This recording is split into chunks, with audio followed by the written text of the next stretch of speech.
semuanya, ini adalah konten terbaru dari channel Diskusi Investasi. Di konten ini, gue akan ngobrol-ngobrol santai sama orang-orang hebat tentang banyak hal. Pastinya nggak jauh ya tentang financial, keuangan, investasi, lifestyle, hobi, atau apapun itu. Karena gue percaya banget ya, kita tuh selalu bisa belajar dari pengalaman orang lain. So, konten ini gue kasih nama Podcast atau Podcast Investasi.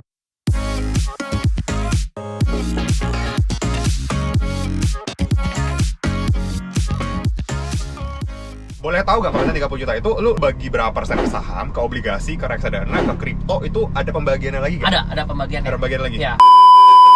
Kalau misalnya yang dulu di tahun 2020-an, itu gua masih 40% di saham, 40% reksadana, 20% itu gua pakai buat trading. Jadi di kripto itu gua belum invest dulu. 40% saham ini apa? Invest? 40% saham.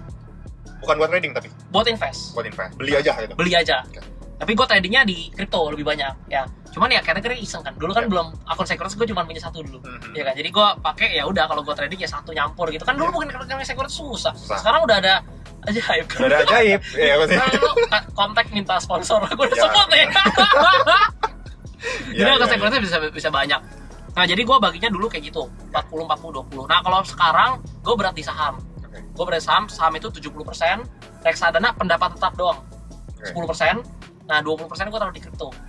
Nah, di kripto ini sekarang terbalik nih. 15%-nya invest.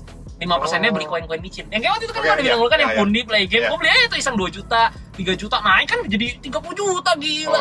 Lumayan kan, tapi sisa invest. Yang invest gue pegang itu doang, Habar, ETH, sama ETC. Habar, ETH, Iya, ETC dikit. Oke. Itu invest. Berarti portonya tetap lo bagi-bagi dan mungkin bisa berubah nantinya, atau lo bakal bisa berubah, konsisten bisa berubah lah ya, tergantung market ya. Tergantung market. Tapi harusnya kalau dari perhitungan gue sih dengan porsi yang tapi tetap beratnya di saham ya. Harusnya 15% pasti dapat sih. Harusnya ya, harus. Per tahun.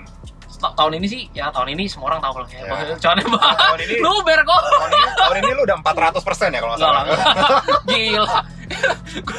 Enggak lah, nggak 400% lah. Iya. Cuma tahun ini emang ya best moment lah ya. 2020 sama 2021.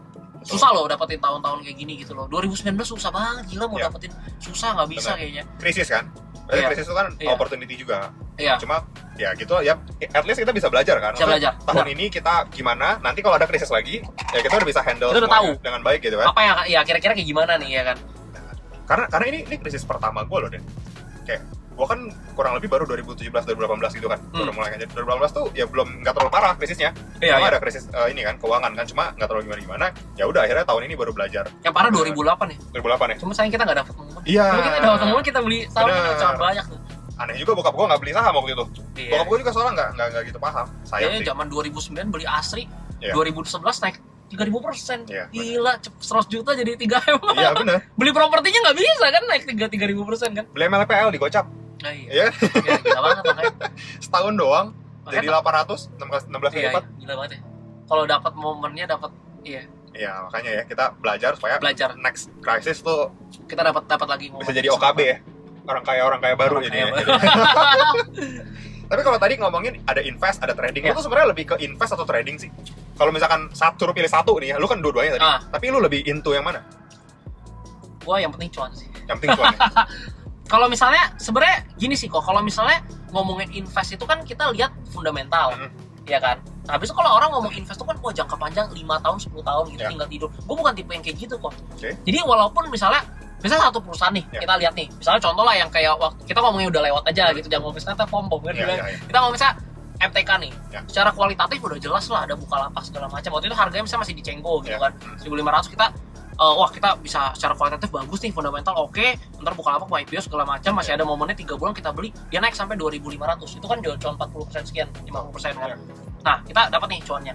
Nah, sebenarnya ketika lu lihat si fundamental tuh, lu kan invest tuh sebenarnya. Berapa lama? 3 bulan kan? 3 bulan positioning trading juga 3 bulan. Iya kan? Jadi orang mau bilang trading, mau bilang invest ya bodo amat. Yang penting kan ada saham yang kita lihat secara fundamental, kita berasain invest, tapi ada juga saham yang kita beli secara teknikal, misalnya nggak mau lihat fundamentalnya. Cuman yang pasti, gue bukan tipe yang kayak gini kok, yang beli saham terus ditinggal tidur gitu 10 tahun misalnya didiemin gitu kan. Gue bukan tipe yang kayak gitu. Gue tipenya pindah switching. Yang mana yang lagi enak gue tetap pindahin gitu. Jadi gue nggak mungkin kayak invest kecuali di yang kayak tadi ya RDPT misalnya. Itu kan gue mau beli rumah lah nanti 3 tahun ke depan sama buat merit mungkin, jadi gue taruh di sana. Kalau yang kayak saham gitu kayak gue nggak mungkin deh beli terus gue tinggal tidur 10 tahun karena hilang momennya. Ya, betul. Kalau menurut gue Sayang sih momennya. sayang. Cuman balik lagi sih, kalau misalnya kayak ada orang tua gitu kan, dia nggak bisa ikutin cycle-nya, dia nggak bisa analisa semua makro, nggak punya waktu, nggak ngerti juga kan. Nah, ya mendingan dia investasi misalnya di BBCA kan, abung gitu kan, 10 tahun buat dana pensiun ya, is oke gitu. Yang penting kan cuan, ya kan? Iya. Setuju. Oh gitu sih. Yang penting cuan ya. Yang penting secara halal, secara legal, cuan lakuin. Ya. Oke. Keren. Kalau gitu tadi sempat ngomong fundamental, technical, mungkin gue tambahin satu ya, bandarmologi. Ya. Lu paling ngecun sama yang mana? Gua pilih satu ya. Iya. Paling ngecun sama yang mana? Dari sebenarnya jujur ya, gue dari technical sih. Technical. Iya. Karena ya kita tahu sendiri lah ya, fundamental misalnya bagus nih, tapi gak ada yang dari technical cuma sideways gitu kan, nggak mau gerak gitu kan. Lu mau masuk juga hati lu nggak enak ya rasanya. Tapi kan kita uptrend nih, ya kan. Kenapa ini pertanyaan menarik nih. Kenapa BBCA bisa jadi saham paling menarik? Di Indonesia satu-satunya kok yang chartnya kayak. Kalau di luar banyak ya, ada Apple, Netflix, semua kan chartnya Amazon kan naik gitu uptrend ya dalam 10 tahun terakhir. Di Indonesia cuma ada BBCA. Kalau lihat kayak BBNI dan lain aja belum nyampe kan, ATH-nya belum nyampe kan ya. Jadi itu sih, gue suka lihat dari trennya. Kalau trennya downtrend, gue kurang suka sih kayak Unilever gitu kan. Tapi hari ini gila-gilaan. Gila tadi 15% ya. Berarti udah balik lagi. Ya sekarang kalau misalkan kita lihat Unilever udah balik uptrend, ya udah mau ngomong apa kan? Masuk dong. Tapi kalau kayak waktu itu kan lu beli 8.000, 7.000, 6.000, udah murah nih 6.000 dong. 6.000 lu beli rugi lu berapa persen ya kan? 4.000 lagi, 4.000 lagi. Iya sih. Gue suka lihat tren. Karena intinya kan, ya lu mau fundamentalnya bagus, kalau misalkan nggak ada uang yang masuk, nggak ada flow yang masuk, money flow, benar. Harganya nggak kemana-mana dong, gitu kan. Setuju. Intinya kan gitu. Dan money flow itu enaknya bisa terdeteksi sama si technical. Benar. Ya, at least kita bisa lihat volume gitu kan. Benar. Oke. Tapi bandarmologi lu pakai? Nggak gitu. Tapi lihat-lihat aja kadang-kadang kalau misalnya emang lagi mau ini kira-kira gimana nih sahamnya, mau cari banyak konfirmasinya nih. Oke, kita lihat gitu biar kehindar sama bias. Oke. Nah, kalau gitu misalkan ya, lu kan technical kan banyak banget indikatornya ya. Lu bisa pilih satu saham itu, gue mau masuk ke sini banyak, itu lu lihat apanya? Pertama, major trend dulu. Kalau major trendnya bullish, itu enak banget. Habis itu baru pindah time frame yang lebih kecil, daily, kita lihat. Nah, kalau misalnya masih uptrend, kita cari nih, kira-kira entry positionnya ini di mana, sama exit positionnya itu di mana, sama level cut loss-nya di mana. Ini yang paling penting nih kok. Gue jadi ngajarin. Ya nggak apa-apa, nggak salah ya. Gue belajar sama lu dong. Ini yang paling gue suka nih, maksudnya yang gue perhatiin ya, yaitu entry sama exit sama cut loss-nya nih di berapa nih. Karena percuma nih kalau misalnya udah uptrend ya, kita udah tahu ini semuanya segala macam udah tahu, tapi kita nggak ada planningnya nih, nggak ada trading plan-nya. Itu biasanya yang bikin kita rugi. Karena gue sering banget dulu pas awal-awal belum ngerti di forex ya, di XAU di gold ya. Oh ini bagus nih kan uptrend. Gue mikirnya itu analisa gue harus bener gitu kan. Habis itu ya udah gue beli gitu. Akhirnya gue rugi kan. Terus gue lihat lagi kenapa nih gue rugi, padahal sebenarnya kalau misalnya kita 10 kali kita trading, kita rugi misalnya 7 kali, kita profit 3 kali aja dengan risk reward ratio yang bagus, itu untung loh. Masih untung, betul. Masih untung kan. Nah berarti harusnya kita lihatnya apa nih, kira-kira risknya ini berapa persen, rewardnya berapa persen. Kalau misalnya rewardnya 10%, risknya 12% ya nggak jadi masuk lah kalau gitu, misalnya levelnya jauh gitu kan. Nah itu yang gue selalu lihat sih. Kalau indikator, kalau pertama yang paling gue pakai dulu pasti classic support resistance. Habis itu konfirmasinya volume. Karena kalau misalnya naik volume kecil kan bahaya juga. Kalau misalnya mau naik pas lagi candle hijau lagi naik tinggi, volumenya diikuti volume yang gede juga. Habis itu moving average sama Fibonacci gue suka. Berarti trend, support resistance, moving average sama Fibonacci. Elliott Wave gue suka, tapi gue nggak bisa. Gue liatin Adisnya bagus. Adisnya bagus ya. Gue pengen belajar sih. Jago. Gila. Nah terus kalau misalkan kita ngomong dari segala macam yang lo lakukan gitu, investasi di sini, investasi terbaik lo tuh di mana? Yang return paling gede ya? Di mana dan apa dan kapan? Berapa persen lah kita ngomong? Gak usah ngomong duitnya. Investasi terbaik ya? Leher atas. Gila, bahasanya keren banget ya. Karena itu persentasenya unlimited ya? Bener-bener unlimited. Parah kok. Misalnya contoh ya, gue mau belajar sama lu ya, kita ngopi nih, gue traktir lu kopi nih 50.000 gitu, gue dapet ilmunya banyak, gue aplikasiin gue bisa dapetin jutaan, puluhan juta, ratusan juta, ya kan. Ibaratnya nih, contoh lu bandar saham nih, ngopi kan gue bayar lu kopi 50.000, lu kasih info saham misalnya ke gue, yang menarik nih gini-gini, lu ajarin gue bisa cuan ratusan juta, iya kan. Iya, setuju gue. Beda lu kalau misalnya investasi saham 50.000 nggak bisa jadi ratusan juta, gimana ya kan? Nggak bisa. Biasanya lu beli buku misalnya 100.000, 200.000, lu pakai ilmu di dalam bukunya, lu aplikasiin, ya kan? Lu ikut kursus desain. Ini paling simpel nih, makanya gue juga banyak share kan. Lu punya uang 1 juta misalnya, lu ikut kursus desain atau editing segala macam, lu bisa jual skill lu, at least lu dibayar 2 sampai 3 juta sebulan. Returnnya gila kan? Tapi lu 1 juta lu invest di saham, lu mau jadi 2 sampai 3 juta sebulan. Oh, 200-300%. Benar. Makanya gue selalu investasi layar ke atas sih. Oke. Lu kalau gitu paling banyak belajar dari mana? Buku, dari orang. Wah, lagi ngedrift tuh. Oh, ada yang ngedrift. Oh, kita kejar kali ya. Kayaknya nggak kuat ya. kita saham dulu, nanti kita beli yang lebih kejar. Iya. Kan nanti kita bayar orang. Tahu-tahu dia nonton. Enggak, kita kan nggak kelihatan mobilnya. Oh iya. Cuma tadi Mercy putih ya? Iya. Ini yang paling oke menurut gue ya. Belajar dari mentor tuh paling enak. Oke. Misalnya nih, lu ngerti di saham gitu ya. Lu ngerti. Gue nggak ngerti sama sekali nih. Lu ajarin gue bakal lebih cepet ngertinya dibanding lu belajar dari mana pun. Cuman pertanyaannya nih, misalnya nih kita nggak kenal. Nih pelajaran nih ya. Gue karena dulu gue juga ngerasain. Kita nggak kenal. Gue datang tuh kucuk. Kok Kevin ajarin gue saham dong. Lu bakal gue kira orang gila kali. Lu mana mau ladenin? Gue siapa gitu kan. Nah artinya apa? Ketika kita mau belajar sama mentor yang udah punya value, kita harus punya value dulu. Sebelum kita menemukan orang yang cocok jadi mentor kita harus jadi orang yang cocok dulu. Iya kan? Kalau misalnya lu nggak mungkin lah mau mentorin orang sembarangan, gitu kan? Nah, jadi gimana nih supaya jadi orang yang cocok? Gimana nih supaya kita udah punya value dulu? Belajar yang paling gampang dari buku sama YouTube. Udah paling enak tuh. Karena aksesnya gampang. Infonya ya. Habis itu dari buku itu ada spesial kalau menurut gua. Lu mau belajar sama Warren Buffett? Warren Buffett kayaknya nggak mau ketemu kita. Bayar men kalau ikutnya kan? Mau belajar sama Benjamin Graham gitu kan nggak bisa ya, udah nggak ada gitu ya. Lu bisa baca bukunya. Bisa lihat kisah hidupnya gimana, lu belajarin, dapat ilmunya. Nonton dari YouTube gratis, ikut webinar segala macam. Lu udah punya value-nya, baru lu cari mentor. Mentor itu ketemu itu kayak cari jodoh kalau menurut gua. Cocok-cocokan. Gua ketemu di 2019. Dan lu belajar banyak dari mentor. Belajar banyak dari dia. Nah, dari sekarang lu udah mementoring orang? Belum. Oh, belum. Ada lah. Segera lah ya, segera. Itu kalau kayak Miko lebih ke sparring partner. Nggak mentor. Gua belum pantas lah mentoring orang lah. Oh ya. Berarti gitu ya. Kalau misalkan sebenarnya kalau misalkan kita belajar sendiri, mungkin bisa ya. Awal-awal mungkin harus begitu kan. Awal-awal harus begitu pasti. Karena gue yakin lah mentor itu mencari murid yang bagus. Murid itu mencari mentor yang bagus juga. Bener. Makanya sebenarnya dua-dua itu harus bagus. Bener. Supaya ngecun kan. Jadi daripada kita cari orang yang tepat terus, mendingan kita jadi orang yang tepat, ya kan? Nah, benar. Itu kan dapet. Kalau misalkan ya, lu bisa muter waktu gitu ya. Mundur ke beberapa tahun lalu atau mungkin ke 10 atau pas waktu lu kecil atau mungkin 1 tahun 2 tahun pas awal 2020. Lu mau balik ke tahun berapa dan lu bakal ngomong apa sama diri lu sendiri? Ini nggak boleh beli kripto gitu, nggak boleh ya? Nggak boleh, jangan yang kayak gitu ya. Ya kalau misalnya ditanya kan semua orang pasti begitu kan. Balik ke 2010 beli aja all in BTC kan jadi konglo.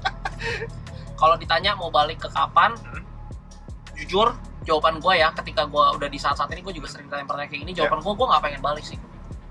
Karena setiap apapun yang terjadi di masa lalu gitu ya, yang sesuatu yang pengalaman buruk, pengalaman baik segala macam, itu yang ngebentuk diri gue sekarang gitu.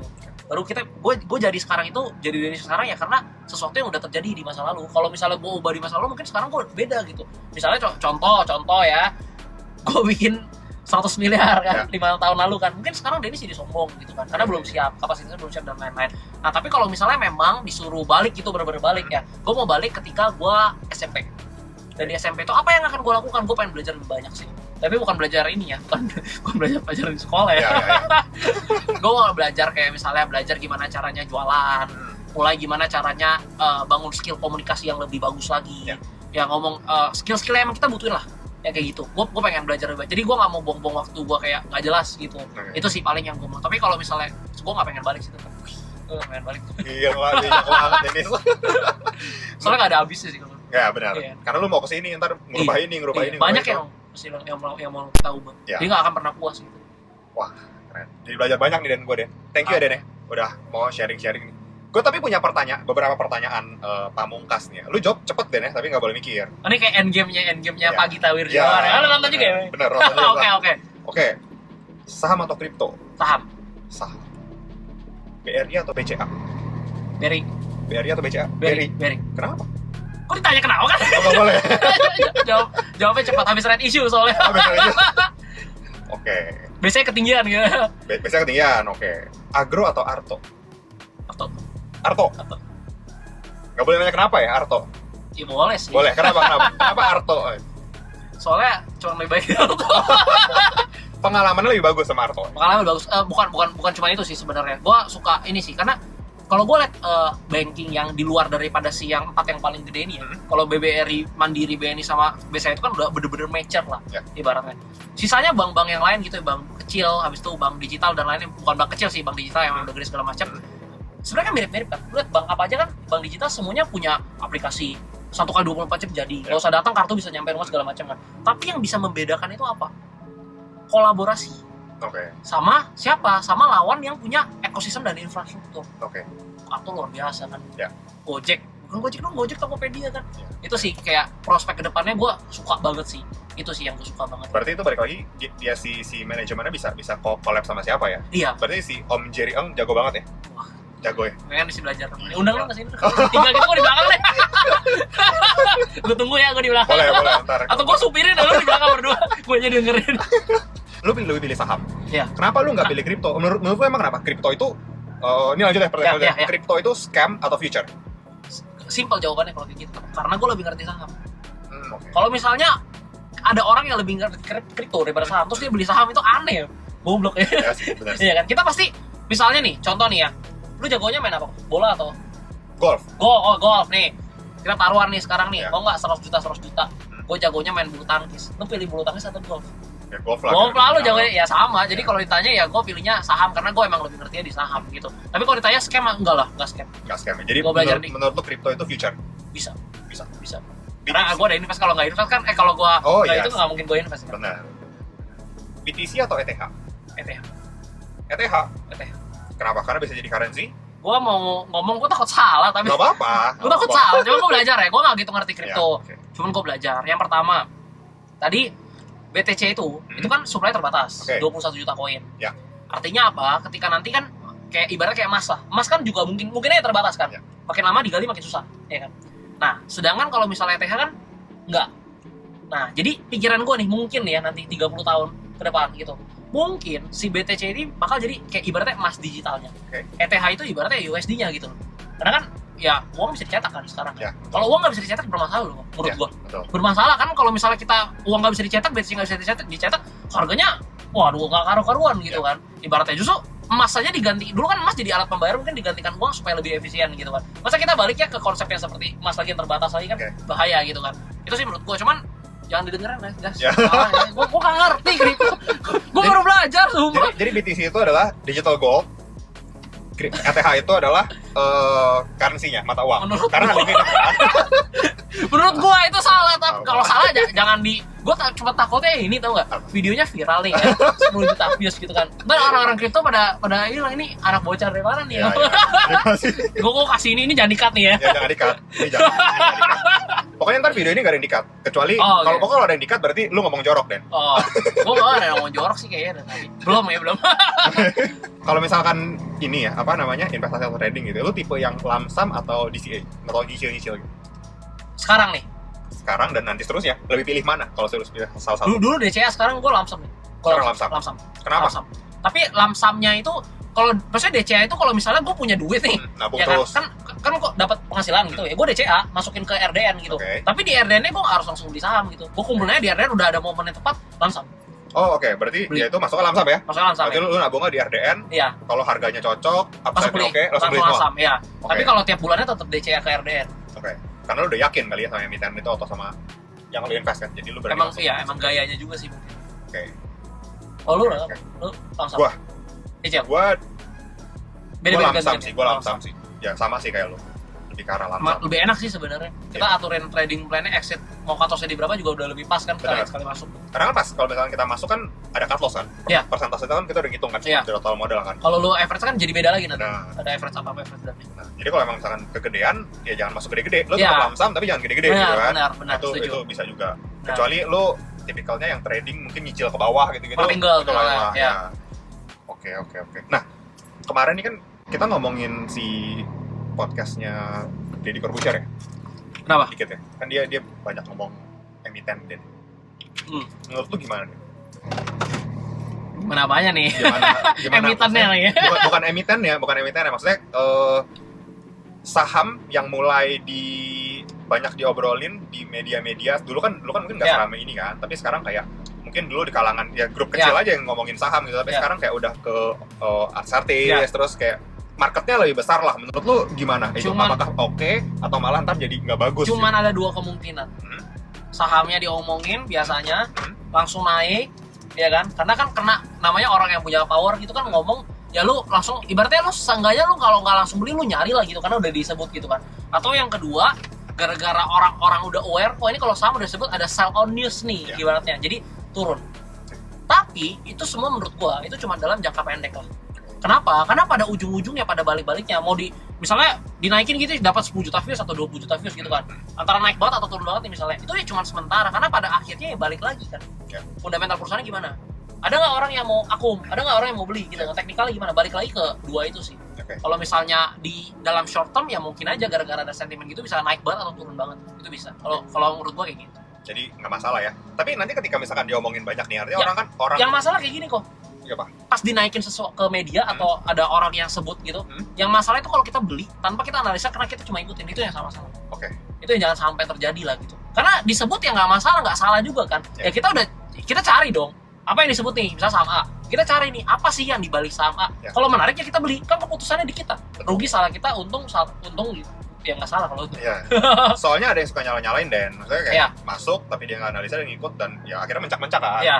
Nah menurut lu kalau misalkan nih, kan artinya kan kalau makin banyak diomongin akan makin banyak investor-investor baru masuk ke pasar modal yang mungkin knowledge-nya masih baru gitu ya, namanya masih baru gitu. Langsung haka gitu. Nah itu menurut lu bakal ngerusak mekanisme pasar atau enggak?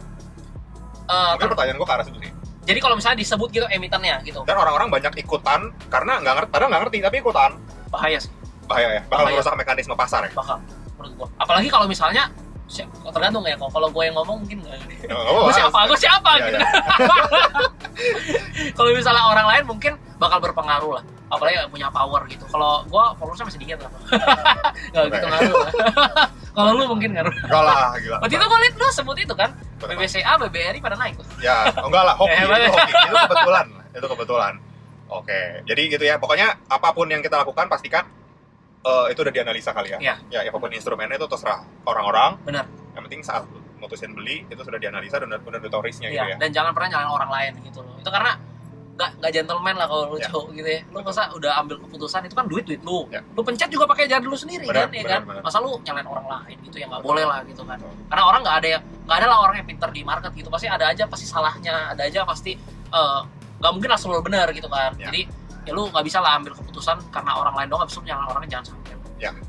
Nah makanya kalau misalkan mau belajar di Sekolah Saham Indonesia, Dennis SLL sama diskusi investasi. Diskusi investasi. Iya.